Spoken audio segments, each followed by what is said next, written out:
யோ கடைக்காரரே, தீப்பெட்டி ஒன்று குடியா. வாம்மா சவுண்டு சர்வீஸு. என்ன வாயை திறந்தா 7 வரைக்கும் கேட்கும், இன்னைக்கு சவுண்டே காணோம். ரொம்ப கஷ்டமா இருக்குயா. காய்கறி வாங்க கூட காசு இல்லையா.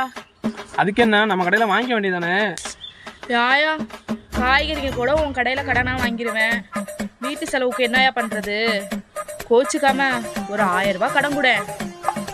1000 ரூபாயா? சரிதான், உன்கிட்ட நான் கேட்டேன் பாரு, எனக்கு இதுவும் வேணும் இன்னமும் வேணும். ஐயோ, நீ சும்மா ஒன்றும் தர வேணாயா.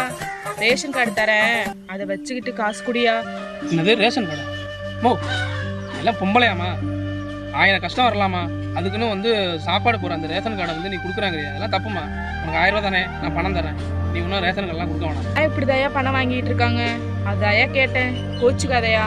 சரி சரி, ஒரு 1/2 மணி நேரம் கழிச்சு வா, நான் படத்தை எடுத்துருக்கேன், வந்து வாங்கிட்டு போ. சரியா, நான் வீட்டுக்கு போயிட்டு அப்புறம் வரேன்.